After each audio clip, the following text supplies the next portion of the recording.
Hello, my name is Josh Kavinsky. I'm a reporter at TPM and co-host of The Social Club, and I'm here with Joe Ragazzo. How's it going, Joe? It's going good, Josh. I will admit it's kind of an interesting morning. Oh, yeah? Childcare fell through, so I have Sonny here. He's in the back sleeping. Hopefully, he stays asleep for the duration of the podcast. We'll Otherwise, see we'll that. introduce him as a new character on the show. A Yes, new, yeah, yes. special guest appearance. How old is Sonny right now? He is going to be 10 months old All right. on Saturday, actually. Well, So at TPM, people achieve great things at a young age. So I don't think that'll impair him. that's true. Yeah, and maybe he can be assisted in whatever he achieves through AI. Maybe, maybe Yeah. he'll probably be more adept at it than we are. Um, If our guest Leif Weatherby had something to say about it, I'd assume he would say it's going to affect how he culturally understands the world we inhabit.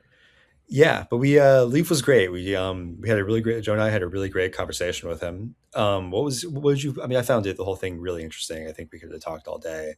I just learned a ton about kind of like the mechanics of how AI works, just how like these language models are built. There was one thing he was talking about at one point about how like in the same way they don't understand how the brain kind of like certain parts of the brain produce certain sort of like elements of your personality or language, like the interconnectivity. They don't understand the same thing about AI models. Like, That how, shocked me. I didn't yeah, know that. Yeah.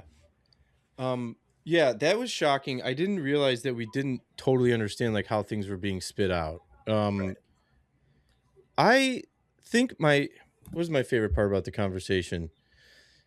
I think just generally thinking and talking through AI from the humanities side of things was fun because I feel like that's kind of missing a bit from the public conversation. Sort of like what is wait, let's take a step back. Like what is language? Like what is culture?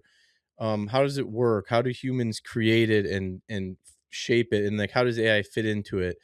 Rather than having sort of these stodgy, repetitive conversations that you see everywhere about like, is AI good? Is AI bad? And sort of just like, well, what's going on right now, and what does it mean for humanity?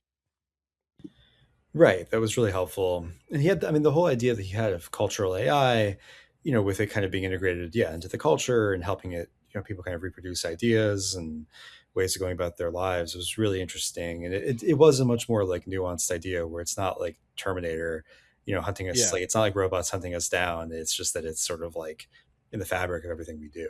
yeah, And it, like, absolutely. affects us in these ways we don't necessarily understand, which I thought was really, really cool. Yeah, and his background in languages and in German, I think, come through because I think the Yeah. way we're thinking about AI right now is inextricably linked to language because that's how it's being trained, right? And so um the relationship between the language it's being trained on and how it spits out and then the language we're actually using is really interesting. He made a point that I'll be thinking about, which is AI is trained on text, and it would be different if it was trained by hearing things, because people speak different and the structure of language is different and those have real world um, consequences. So there's a lot here. I mean, there's really I think I might have to like listen back to our own podcast because I want to hear what Leaf said and think about it more. It was that interesting and that sort of there's a lot to latch on to, I think. And he also gave some good movie and sports recommendations at the end. Yes. So there's that too, if you want to listen all the way through, which we hope Yeah. you do, Yes. because it was a great Yes. conversation. And yeah, please enjoy. Well, we're excited to have today Leif Weatherby joining us. He's an associate professor of German and director of the Digital Theory Lab at NYU. Thanks for coming, Leif. We really are excited to have you on. Thanks for having me. Looking forward. Yeah. Yeah. So Leaf, Yeah. we asked you on to talk about AI, but a listener who's unfamiliar with your work might wonder why, considering you're a professor of German, and if they Google you, they might see articles about Aaron Rodgers or analytics in the NFL. So, Yeah. where does the interest and the research into AI fit in? Like, how does that come about? Yeah. Yeah. I have to say this at the beginning of all my classes too. Like, like I'm in the German department. I swear, and um, so there's two things I would say. One is like, biographically, I did a degree in comparative literature where we just study a lot of what's called literary theory, philosophy, history of aesthetics, stuff like that, cultural criticism, and and then I specialized in German partly because German has, and it's not even close, the deepest, most fascinating philosophical tradition, especially when it comes to thinking about technology and thinking about. So I study this long period from like the Industrial Revolution to the present, where you have everybody from Enlightenment and Romantics down to the present, where there are media theorists of various kinds, trying to think about like what does it mean for humans to live in a world that is basically built. What does it mean for humans to live in a world that is now quantitatively built, where we have models and anticipating our behaviors and all these kinds of things? And the depth of the German tradition for thinking about those things is incomparable. So I don't do what I guess if you know what a German department is, and I don't think everybody does, you might think that we study German culture, and that's true. I study the history of German culture, but more I come out of the history of German thinking in this way. And so I'm coming out of that and trying to bring it to the world as we live in it today. And as far as AI goes, there's like boring biographical ways to describe that. But the more important thing I would say is like now we live in a world where AI is cultural. It is a cultural condition. What are we dealing with right now?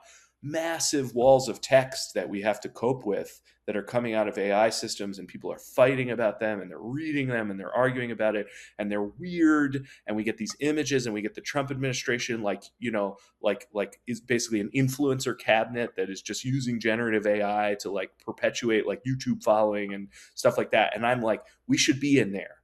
This is what the humanities does. That's my feeling about it. And so I want to be in that, in all of that, because that's what I believe this is for. And should we also be doing historical and close in reading? And of course, yeah. Otherwise, we don't come from anywhere.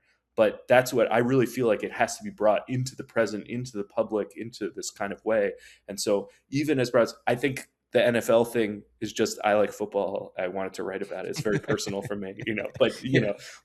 it coincides, So I'm trying to do some writing that's not so academic. Okay. And was there like a moment when you realized that AI was going to be something that you wanted to kind of just like figure out? I mean, when was it that it went from being maybe something that was like kind of just talked about like in the ether of like the tech press to something that was really Yeah. like, okay, we need to like reckon with Well, I this? have this group at NYU that I said, the Digital Theory Lab, and we started up in 2018. But I think the moment where I felt like it was popping out of that academic framework for me, was like 2020 or 2021. It was when GPT-2 was released by OpenAI. And they did this thing where they were like, we're not going to tell everybody the weights. It's too dangerous a technology. And at that time, like, people were laughing at them at conferences and stuff. They were just like this ridiculous company. But I thought they put out, this is in the book too, but like they put out like a test. Yeah, it was kind of like a exemplary text that GPT-2 had done, and it was like a fictional science reporting article about biologists had discovered unicorns in the Andes Mountains in South America. And it was just so good. Like, I was like, it just like, it blew my mind, because I was like, all of natural language processing, and I don't think that that is an exaggeration. Everybody who had thought about this stuff was trying to build it from this very low level. Can we make a sentence right? Can we get a machine to say, when you say this in a sentence, can we get a machine to recognize that it means this noun and not that noun that it's referring to, like pronouns, whatever, very small objects. You can understand why you would want to do that. You would think like language is built up that way. Suddenly, without starting there, GPT-2 was grabbing science reporting article. Think about all the things that happen in a science reporting article. You're quoting somebody, you're talking about who they are in the real world, you're moving back and forth between these frames, and you're talking about fucking unicorns in this case. And I was like, this is wild. And it had some mistakes at that lower level, but I was like, it grabbed this very large object. And that's how I see AI in general, is like it. I actually would say AI in general. I should say only large language models for this purpose, but like it picks up these massively large cultural objects, these patterns, and it grabs them at a level of fidelity and flexibility that we're very unused to seeing, and it works backwards from there. So in a way, it's like there's this mismatch between what we expect from computers in a more general sense and what we're getting from AI. And I think that's a lot of what we're all fighting about and, like worried about and so on.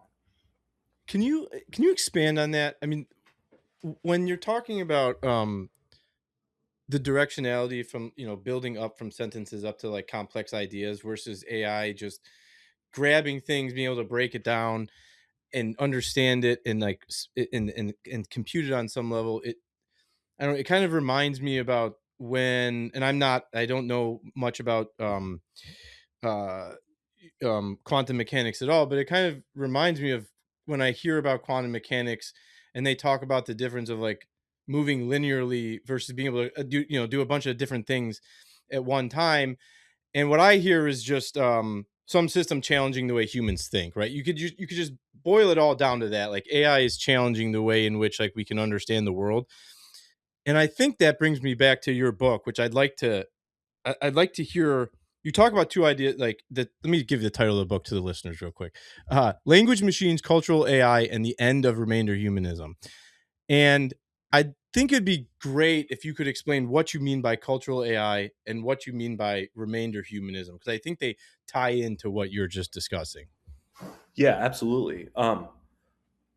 Yeah, I mean, on the cultural side, that is kind of the thesis, is like I think that, so AI as a field, there's a lot of really complex history to AI. It's all super interesting, but as a field, AI grew up together with this field called cognitive science.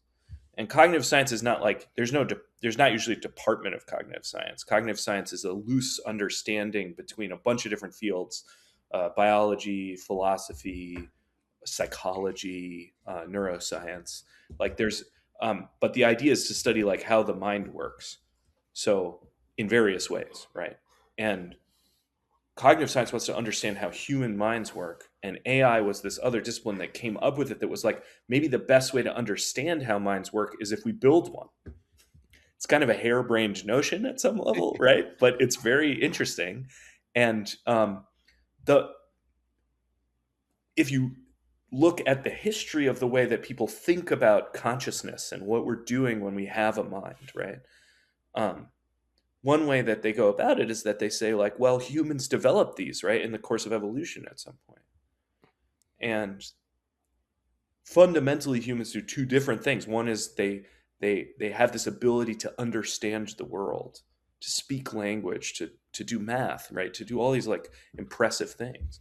And then the other thing that we do, which is really different from other animals, is that we have things that aren't strictly speaking like brain capacities in this way, but we hand them down from generation to generation. And that's what you call culture: the Hmm. transmission of knowledge, customs, practices, habits, right? Like, like, what's your hat? Is that The a New net? York Liberty. The New York Liberty. Like, Yeah.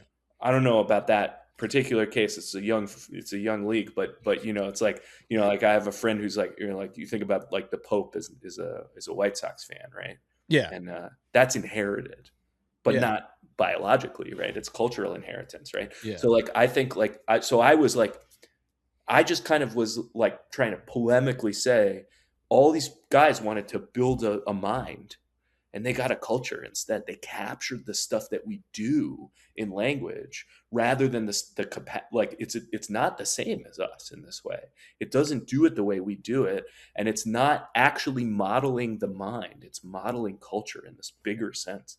And that's very weird and very uncanny. Like, Yeah. like when you encounter those things, it's like you see this constantly. Like Richard Dawkins just did it, where there's like some guy who's like, hey, I think this thing is alive, or I think this thing is sentient, or whatever. And I'm like, this is because you don't understand what culture is. And there's a good Mhm. reason for that. We don't naturally understand what culture is. We know how to navigate, we know how to be a fan, but the humanities is all about thinking, like, what does it mean to be a fan? right? Hmm. Like how did, that kind of a question. So that's the cultural AI side. The remainder humanism thing was just something that I kind of got picked up, and I don't know if it was meant to be all that big a deal, but I was just trying to say, like, whenever a computer does something, it gets good at math. You have the invention of the calculator.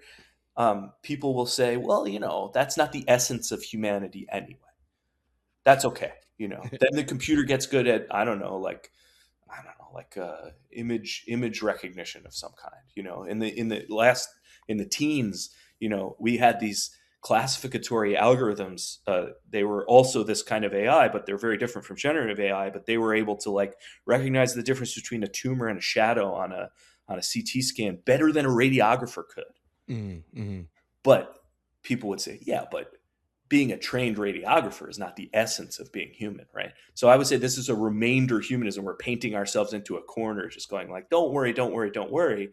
And then comes the language machine, and Yeah. everybody's like, oh, well, we can't say Yeah. we're not Yeah. the animal that has language. We can't say that language isn't the essence of humanity, because we've been saying that for thousands of years, Yeah. It's right? In almost like philosophy and all these discourses. So anyway, yeah, sorry, it's go like a ahead. weird version Yeah, of the no true Scotsman problem. It's not quite that, but it's like trying to, yeah, yeah, yeah, like what are we if we're saying that thing has it too? I have yeah. one quick story, and then we'll get back. Uh, so I at my senior seminar, I think it was a senior seminar, it was in philosophy of cognitive science, and Oh, cool. Yeah, yeah. I have to tell you this joke because I rarely meet people that might even get the joke. But I had this professor, and we were reading this text by Alvin Noe. I don't know if you know Oh, Alvin Noe, yeah. and I know who he is. Yeah, I've read him. yeah, and he Yeah. wrote a book at the time called Out of Our Heads, about how we, like, how do we actually perceive things. And my professor stood at the class, and he didn't like Alvin Noe's book, and so he says out of our heads, more like out of his mind. and That's a and the philosophy professor for you yeah, right and there. Yeah, all the students kind of absolutely. like looked at each other and like smirked, like, how about this guy? That's Yeah, so amazing. all right, That's amazing. yeah, Yeah. it's great. Well, I mean, that's the fun thing about that area is, like, they sound more harebrained than any, crazy, clove smoking French theorists Yeah, ever. They're like, what if what if minds are circuits? What yeah, if minds right. are computers? And I'm like, why was that not calculated as, like, the hippy dippy granola weirdo thing? Yeah, Just because there's a computer, like, that's, anyway. Yeah, that yeah. makes a lot of sense. Yeah. Yeah, I'm curious, like, talking about cultural AI, I feel like I'm totally with you on, like, it just kind of being everywhere, and I've become allergic to all of these, like, phrases that I see. So there's certain constructions that are so kind of like common to, like, ChatGPT or Claude or whichever the model is, right? Like, it's not X, it's Oh, Y, yeah, yeah, or, yeah. like, this, like, these, like, really short sort of like staccato ways of, like, describing something. And I see it and I just get, like, so angry for no reason. Yeah. And I, like, don't entirely know why it, like, pisses me off so much to see that, other than, like, it, you can, like, kind of viscerally sense that it's from a robot, and so it's, like, unnatural. But you kind of go further, it seems like, and make this point that it might start reshaping the way people think. And I'm curious, how deep do you think that's going to go? I mean, do you think this really is going to start replicating culture in a way where people aren't necessarily aware of, like, how AI is shaping how they think and how they interact with one another? Yeah, I think those it's it is kind of interesting. Like, almost certainly the types of things that it's doing that are typical, that are slightly atypical for human writing, human communication, the vast majority of them are not getting noticed, is my guess. And we pick these ones out. We have this tendency, right, to, like, pick out prototypical examples and say, like, here's the one. So now it's like, if you don't write, it's not just a m dash, it's a, you know what I mean? Like, um, if Yeah. you don't write that way, the idea is, like, you're a little bit safe. This is remainder humanism to me, right? Like I see a tendency. I'm not going to name names, but I see a tendency in the world of, like, Substack. There's a lot of creative writing happening in New York City. There's all these little literary magazines operating, which are really fun and interesting. I do see a tendency where people are trying to flee from the internet in their prose. They're trying to get away from it. And I feel like the AI thing just brings it to a head. Like, there was a generation of novelists.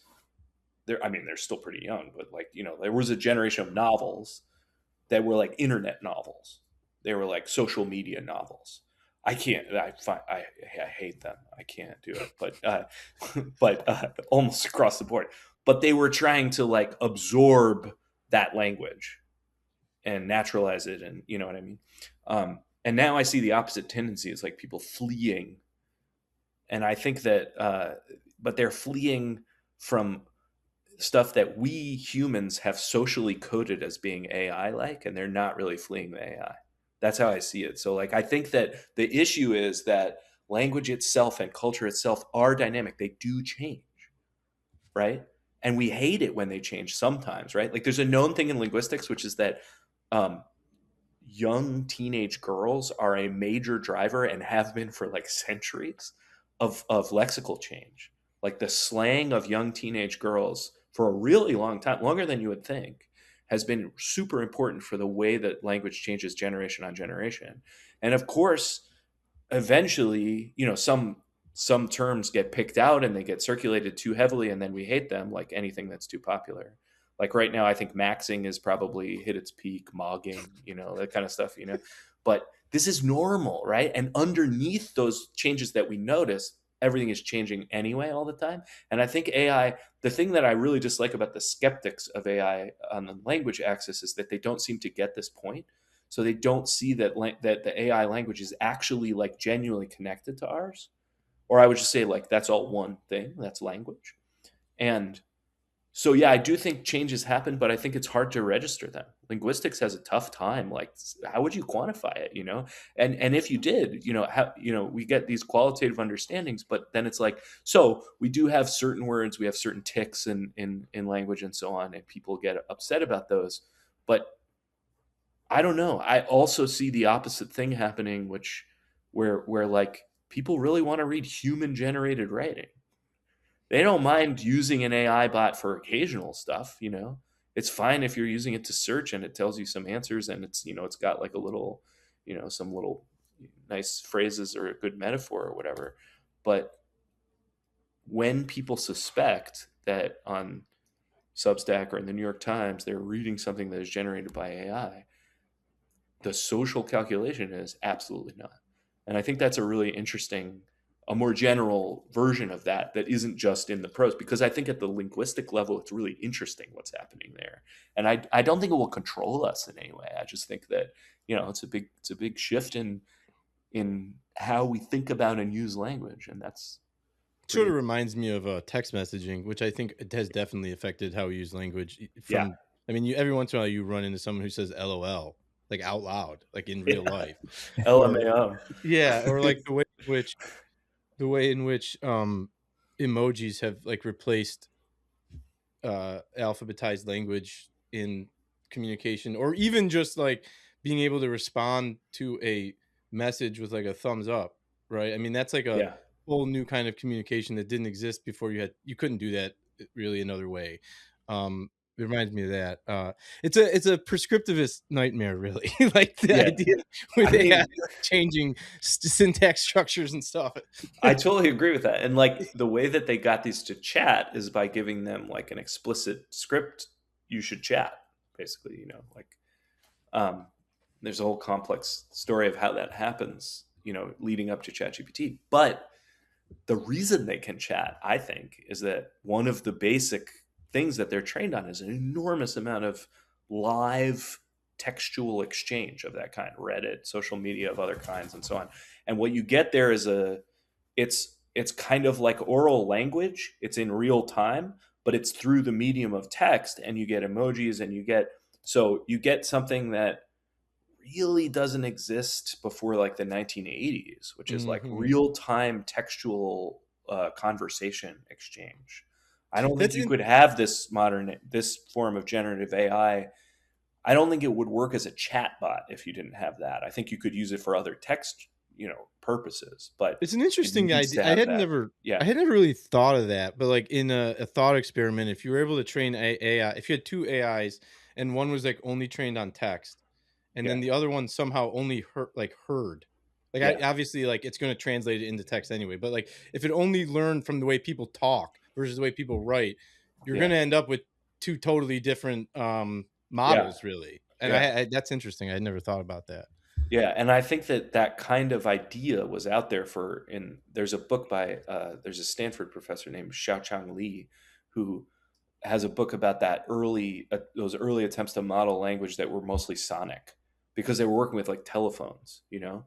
But Mm. this is basically predates like like web bulletin boards. Web bulletin boards in the 80s are the I think the big change because you get a totally different kind of text. And I was trying to visualize this the other day. The amount of text data that exists, the amount of data that exists in general, but the amount of text data that exists, if you if you try to graph it from like in all of human history since we invented writing to the present, it start like the curve is just flat. It's basically a flat line until like 2005. And then the line is vertical, like Wow. really vertical, not like, you know, and it is there is no end in sight. I read recently that last year 6 million books were published, which is like orders of magnitude higher in the on the whole globe than ever before. And they think there is a lot of generated text in those now, but they think 600,000 were published by humans, like written by humans. And that too is like orders of magnitude higher than any previous year on record. So Hmm. it just is. I think there's a sense in which everybody hates the idea of this much text existing. It just feels like a great weight on our shoulders Well, it somehow, feels you like know? there's a lot of Yeah. text, but also the text that we want is kinda disappearing, like, you just worry Yeah, about, yeah, yeah, news yeah. sites And disappearing, nobody so reads, right? Like we have yeah, the right. illiteracy crisis. Nobody reads. And it's like, Yeah, yeah, but we all are just like, you know, yeah. Travis Kelsey said when he was on SNL that it was hard for him to be on SNL because he couldn't read the cue cards. Well, a And lot there of were lots of hipsters jokes there, but about that, but I was thinking that's kind of interesting because Travis Kelsey is like super smart. yeah, Like, like he's credited with like really key strategic decisions that have led to some of those Chiefs Super Bowls. And he's dragging his eyes across text all the time, diagrams and text and so on, because football players are like forced into this really intense media scenario constantly. So there's something really interesting going on there. I don't buy the illiteracy crisis as such. I think something more interesting is going on. Anyway, mm, yeah.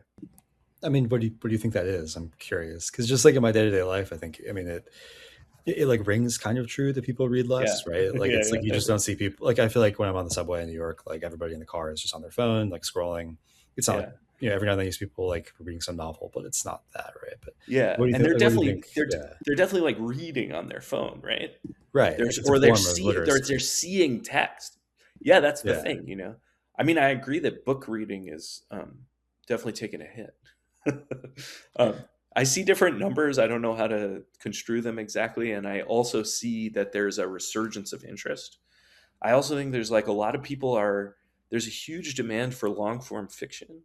People are like, like what is selling the most in publishing is I think Danielle Steele is pumping out like 20 books a year. And like, yeah, yeah, there are these fantasy writers and it's like, people want to be immersed in text, but they are forced to be not immersed, but surrounded by walls of text all the time, like on their phones and whatever. Even when you watch like slop videos, there usually is alt text there, right? Like yeah, it's everything is subtitled now, yeah, so you're just like seeing text all the time. And the thing that Kelsey thing made me think was you're seeing it, but you're not always processing the words as symbols.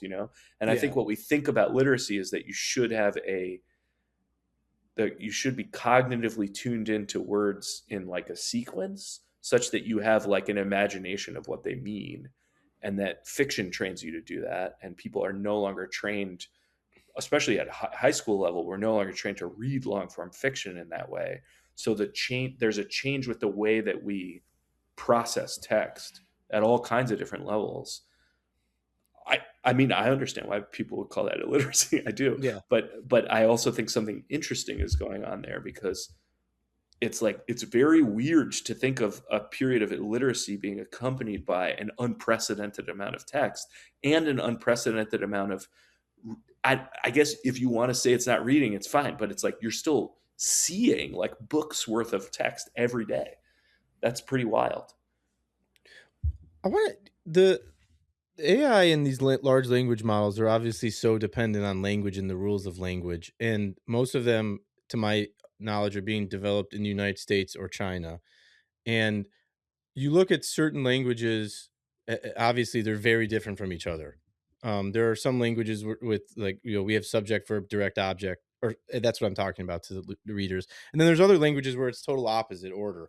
And I'm curious Yeah. if how that affects this cultural creation that you're talking about. Like, is there the potential for flattening culture because ultimately people are not communicating with could communicate less with like words and sentences and more with images and memes and stuff like that? Or am I not even thinking about it the right way? Or like, what's the interplay between language structure and AI culture creation, I if mean, there is one? Maybe I there think isn't we one. have to keep communicating with language. I don't think we're going to get around that. Um, that's a really that's a really interesting question because like so the internet itself, if you think of like how they're trained as being on the whole internet, which is what's usually said, it's more complicated than that. But you can't get the whole internet. But also now they're being trained on many more tokens than exist on the internet. I think um, trillions of tokens. It's like these are really massive data sets. But I'm trying to think about how to say this. And technically, what happens is before you train on the text, you have to embed a vocabulary. So you create like it's called word embedding or subword embedding, tokenization. You basically create a huge vocabulary, which is like in some modern models, it's like 150,000 subwords, and the words are not all. Um, some of them are like normal English words, think or whatever the Chinese equivalent is, right? Like you will have those. Um, and then some of them will be like a section of a word like ing or like something that doesn't feel like it should be useful, ilp or something like that, or some So like not even like this is how phonemes and this is how just like, code. No, they're not phonemes. They're not sound related. It's all text. So it's like okay. there's also be like snippets of not snippets, but like pieces of code syntax stuff like that. That's Oh, why they're good at coding. And then because you have a massive amount of code on the internet, right? So like so you have this massive vocabulary, and I think I kind of agree. It looks when you look at it as though it's like chopped up English and Chinese for the most part. I think there's definitely other languages natively represented in there. But the weird thing about it is that like for example, I don't think I could be wrong, but I don't think like every model at least has like a chunk of the vocabulary that looks German. But they're really good at German. And if you look at how they do it, they just break the words down in ways that you would never do. So like you have, German famously has long words, right?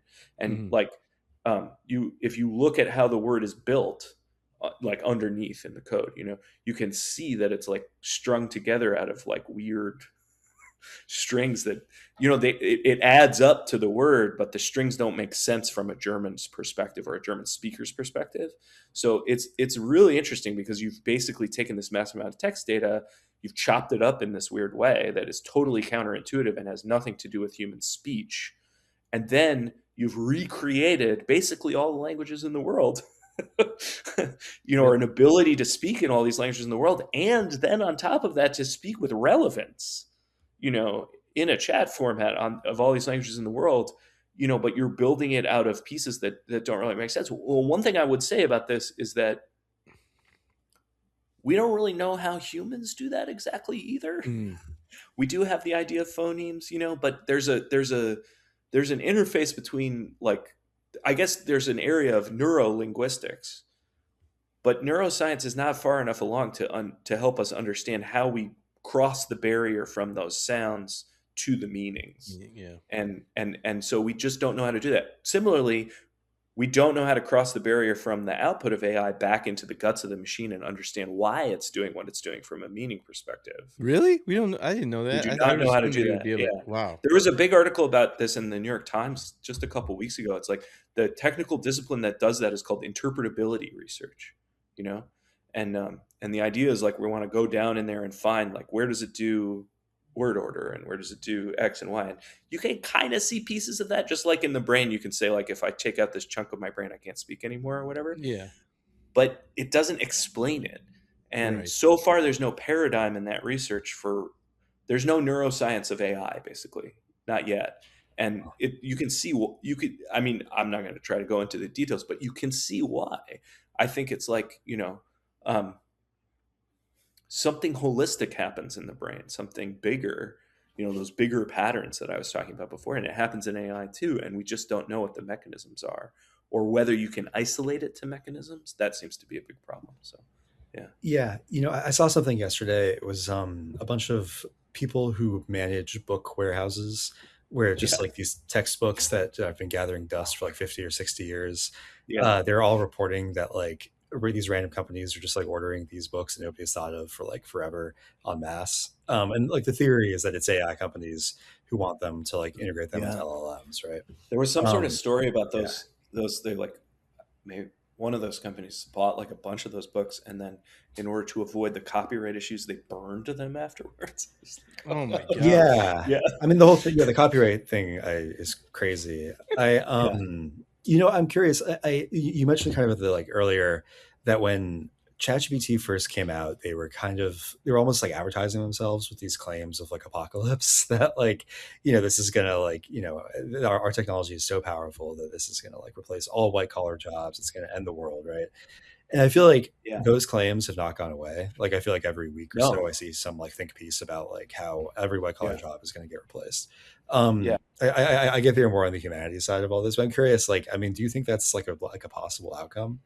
That like, or do you think that's overhyped? I'm curious how you think about that. I think in general, when you hear these apocalyptic things, I think it plays on this expectation that people have. It's like if a company is saying that they're going to do something bad, you'd think they're being honest because they're speaking against their self interest. But especially Anthropic is guilty of the opposite thing where they use the threat as advertisement because they're Mm. saying this is Right. very powerful. And the more powerful it gets, the more we're going to have to use it. It's like, Therefore, we should be the we've people to developed make this, it. right. We've Yes. developed this tool Yes. that's like so powerful it's going to end the world. Like, why not buy our Yes. thing? Like, And there's kind of a science fictional version of this that is super influential. Like OpenAI and Anthropic are two branches of this kind of, they came out of this ideology, which was um, tied to like a group in the valley called rationalists.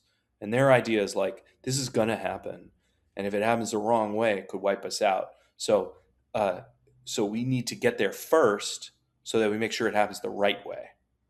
So that's this kind of like weird loop of rhetoric that they use, and it comes down into their marketing, and then they say this kind of stuff.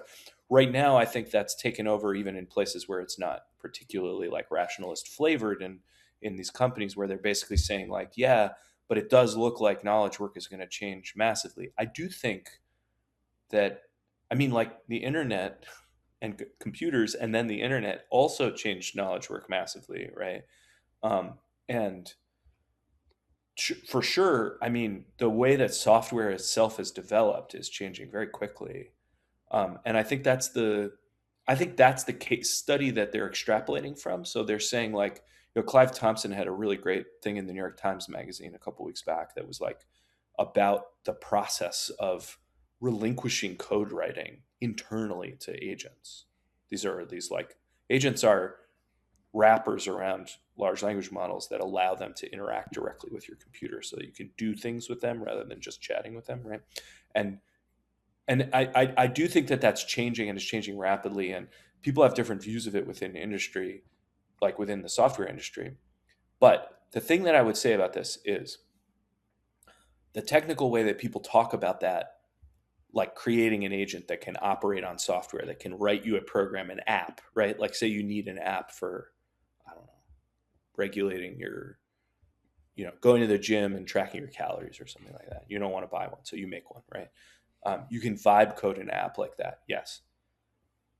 When you're operating in the pipeline of software development, you're operating in a very tightly controlled context.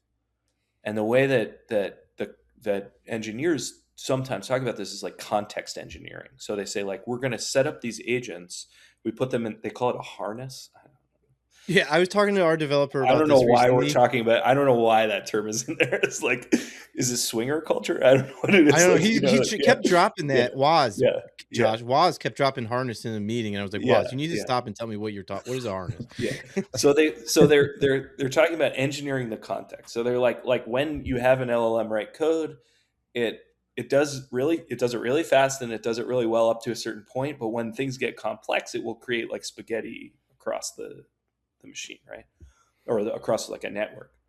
Um, it can also diagnose that faster than any human can. So you can see why people are gonna, But the idea is, and they've done big experiments on this at OpenAI and stuff, can we create a bureaucratic setting in a company where humans are running agents such that humans never touch code, but they steer the agents so that we don't end up with like a mess, right?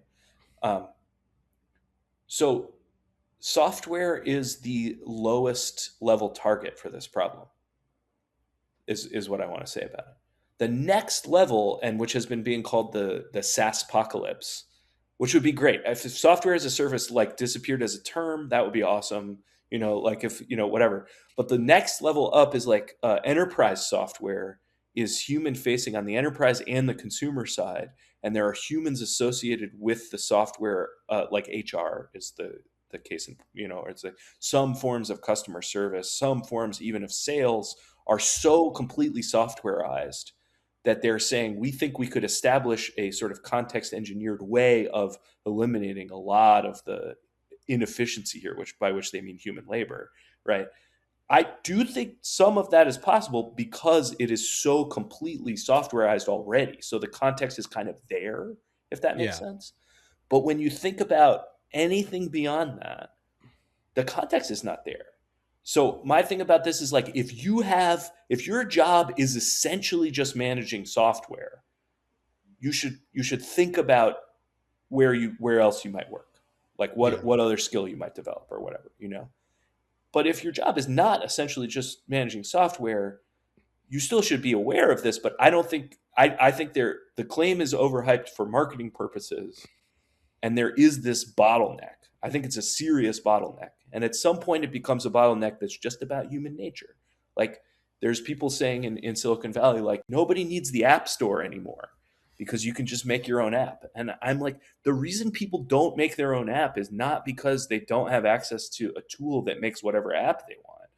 It's because like humans have mimetic desire. Like, I have an app because you told me it was cool, and yeah. or like I have an app because like I'm not gonna make like a fantasy football app specifically for my league. That's stupid.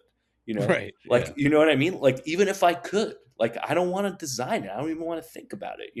Like people don't want to do, so there's this meme out there of agency and being agentic, and you can just do things, and it's like, yeah, but I can only do so Yeah. many things. I'm only Right. awake for so long, like, Yeah. and they're like, but you can tell the agent to do it, and I'm like, that's like saying like if I had an assistant I could do more writing, and I'm like, that's true up to a very limited point, and then it's like I have to actually can do the writing, right? Yeah. So like I think there's a deep libertarianism in the way that Silicon Valley views social processes. Yeah. And in this case, I'm not even saying like I disagree with it. I'm just saying it's wrong Yeah. because it just dismisses institutions and bureaucracy out of hand.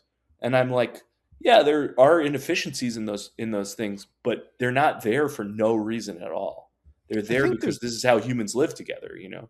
I think tying that together with what you mentioned before with the rationalist, something an idea I'm kind of just like obsessed with is culturally you have that group of people, the rationalists in Silicon Valley in general, who I think truly believe that they are in possession of the objective truths about how the world works and operates, and that if we would just get out of their way, the rest of us, they could just organize everything and it would be right. And it all the things we've talked about today about how we don't even know how we work, like we don't know how we create language, really. We don't know how we understand the world. I mean, talking about German, I mean, going back to Kant, like, what can we really know anyway, right? Like, what is even possible to know? um but it does seem like obviously from the political landscape, it's troubling because this group of people have immense power, and they kind of try to take these their own confidences and like turn it into legislation and policy and economic. Yeah. Building data centers, for example, is an example Right. that we're going to need all these data centers. Right. Um, which I wanted to ask you about that. Again, I know you're on the humanities side, but do you spend much time thinking about the energy part of AI? Because sometimes it seems like a lot of the questions we debate are pointless because there's not enough energy to do what a lot of these promises would require. Like Yeah. estimates where you basically need another sun to Yeah. power some of these Yeah. AI dreams. So I'm curious how much you think about the energy side of things. So I don't do a lot with it, Hmm. to be honest. So I'm going to dodge the question slightly by saying Yeah. it like this. Like it definitely seems to be the case that if you put a data center in a town, it doubles the electricity bills. Like there's Hmm. this directly negative effect. This happened before with cryptocurrency. If you do crypto mining in some small town, it really messes with the electrical grid, right? Hmm. I feel like a lot of the criticisms of AI in this way are underbaked, not because they're wrong in the directionally wrong, as people say, but like because they are saying AI is the problem, and usually if AI is, in my view, usually if AI is looks like the problem, the system underlying it is broken already. Bingo. So what bugs me about that data energy stuff is like we definitely need data processing, right? I think what's being commented on, what we want is some sort of like rational, good society version of like putting these in the right place and providing them, as a utility. And if you look at Texas, if you look at what utilities are like in this country, it's a fucking mess. I'm Mhm. sorry. I feel the same way about medicine. Like people are like, man, AI is going to be so dangerous, for medicine. And I'm like, it's kind of a spotty picture. Like, yes, it will definitely be used for the worst things that are already happening in medicine. It can also be used for charting and for radiography and stuff like that, where like you can see some positive uses. But the reason that we feel like, this is because that system is totally broken. Mhm. Medicine in the United States is broken as a system. And the way I worry about AI skeptic kind of stuff is that people come in and they say, what if we took away the AI? And I'm like, even if we did that, it would still be broken. Like Mhm. AI hasn't caused the clusterfuck of what it's like to deal with doctors in this country. Could it make it worse? Definitely. Yeah. But Yeah. then you have to kind of zoom out suddenly and go like, that's that's capitalism, right? Like, Right. Right. like Right. I'm Right. sorry, like that's I really don't I like knew to we'd be the get guy there who's like, it's eventually. just capitalism, stupid. But sometimes I feel like Yeah. people don't like that because it's often the right answer. Yeah. Yeah. I know. I really wonder like how Just much shouldn't of be the this like last word. That's all. right. Yeah, But yeah. like I really wonder also like how much of the fear mongering is so effective just because we don't have a social safety net. So like if you Oh lose your yeah, job because of technological change, like yeah. that is just like you lose your livelihood in a way that like wouldn't happen if we had, Totally, like, totally. stronger healthcare from the government or like better unemployment And insurance. by the way, going back to just like the question about German and the long history stuff, Yeah. like the first person who really said that about like the off marketing of jobs that were get automated and then whatever was David Ricardo in the 1820s. Mm, Like this isn't a new problem. yeah. Automation as a partial process that disaligns skills from markets and employment and then realigns them in new ways. That's normal in capitalism. So this is something I think that I really struggle with that. There I do wonder about the illiteracy crisis. Like people don't seem to grasp uh, historical ideological formations in ways that like make it possible for you to say it looks like to me like this will happen. Yeah. Yeah. I And then heard people say, well, you're not good at predicting because you're not using a predictive analytics setting or whatever. And I'm like, it's not about prediction. It's about this is clearly a pitfall. yeah. It's about a possible thing, along an arc that we're all unfortunately living. I It's think not the a idea prediction, of it's a pitfall. I Yeah. think the idea of imagining like a different economic and a different socioeconomic system for most people is so impossible that they don't grapple with it. Like we're not going to change a whole system, so we can only move the pieces within it, which is, an erroneous way of thinking. But I don't even think it occurs to them. Like that, the idea of dismantling capitalism or something like that is like the Matterhorn, like falling into the ocean or something like that to a lot of people, I think, which is Yeah. unfortunate. I wanted to, we're at about 45 minutes, so I need to get into some football stuff here because Yeah. Oh, your good. article on your article about analytics was it like hit the spot.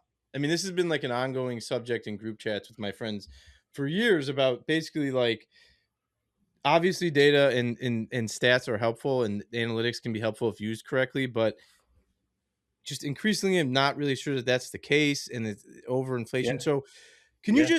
I'll just let you set up that article and what you wrote about, because I thought it was just I think I phenomenal. wrote about it twice. Was this the one about the The Kyle one in the Shanahan Baffler coaching about tree or yes, the yes, yeah, yes, yeah, yeah, yeah. yeah. Football guys. Like the nerd coaches, Yes, yes, Yeah. yes. Um, like Mike McDaniel. Yeah, yeah, exactly. Exactly. You gotta love him. So not when he's the coach of the Finns, but whatever. Yeah. Uh, I was recently going back to this book. It was a pretty influential book from 2003 by James Surowiecki. I don't know how to pronounce his name. It's called The Wisdom of Crowds, and there's a Yeah. whole section in there about going for it on fourth down. And it's exactly the same debate that we're having now, except that in the interim. So there was this company. There is this company, Pro Football Focus, and it has a really interesting history. I wrote a separate thing about there's somebody a review of a book. This guy, Mm, this I think he's a Vikings reporter, wrote a really interesting biography of the company. And they started like it was like a British guy, which is pretty wild, who mm, started like thinking that you could do what baseball had done for almost 100 years, like sabermetrics, by breaking down plays into data and then using that data right to think about like are there things that we're under exploiting, are there whatever. One of the things that came out of all that for me, and so Mike Shanahan, the Super Bowl winning coach of the Niners and the Broncos, his son, who runs an offense that is derived from his father's offense, Kyle Shanahan, who's the current coach of the 49ers, his coaching tree, which includes Sean McVay and Kevin O'Connell, and like it's like half the league at this point, right? Well, there's been a lot of shifting after this last year, whatever. They are like heavily, heavily analytics oriented. And I mean, I think it's more than that. I think they're also there. It's a younger group. It's like if you think of the John Madden football coach type, right? yeah. This is a very different thing. I saw Sean McVay the other day and I was like, is this dude getting plastic surgery? Like, Yeah, like, yeah, and you can't they look good. imagine like Dick Butkus with, getting fillers, right? Like, that's Yeah. not like an imaginable thing. So, like, the masculinity has changed, the way that people think has changed, right? And part of that story is analytics. And the analytics is really interesting also because now it's been integrated, and AI is in there now too, although I don't know Yeah. exactly how, but like, it's been integrated in such an intense way that like I mean, we're just used to it now. You see Josh Allen get off the field and he's immediately on his iPad. So Yeah. he's reviewing what's happening, So trying to think which one I think Mike McDaniel was for some time a quality control coach. The quality control coach basically just watches the game from the booth and then goes down at halftime and tells the offensive, or I guess they're up there, the offensive and defensive coordinators, how close they are to their desired ratio of run to pass plays, or how close the other team is to that Mm, 50-50 split or whatever. So there's an element of trying to, it's like World War II cryptography. Turing solves the Enigma machine, and so the British know where the Germans are, where the U-boats are, but they can't reveal that they know that. So this becomes like this, like, meta game, and the strategy is all baked in there. So for me, like, the story is less about like, is it right? Should you go for it on fourth down? I don't think any of those things are provable. What's interesting to me about it is it gives the game this added, very weird, very cerebral, very intellectual layer that I find fascinating, and which I guess it was Sunday Night Football. I can't remember the name of the guy, but he was the showrunner for Sunday Night Football. He adopted it pretty early, and I think he did something interesting with it where he was like, this can be fun. So I have a thing where, like, several years ago, I went out to the Meadowlands to see the Bills and the Jets. And I was sitting, I was in nosebleeds. And I was just like, this sucks. Yeah. Where's my data? Like, I was like, I don't even know who caught the ball down there. Like, Yeah. but more, I was like, I suddenly, my grandfather used to watch football with no sound on. He didn't want the announcers even, and now I'm addicted to, like, like in situations where, Yeah. So I think it's a fascinating change in the presentation of it. It's definitely a part of data culture, part of fan culture. You can't have an argument about football without referring to PFF stats. You can't say that, I don't know, like, you think Shedeur Sanders is going to be great for the Browns. You can't you say can't say that. You have to say that the DVOA of the offense of the Browns over the last 8 games of the season when he started, whatever, So, yeah. So it's a big change, I think, in the culture of sports and, well, football. It's not a new for baseball, at a certain point. Yeah. But it's spread all across the. I talked to some guys recently on a different podcast about soccer analytics in this regard. Mm-hmm. And we were having this AI conversation about it. And I didn't know that had even started to happen, because I don't know how you would analyze. I don't know how you would data find soccer. But yeah, soccer analytics from I don't watch a lot of soccer, but my friend was telling me about this, and it's all about, like, movement.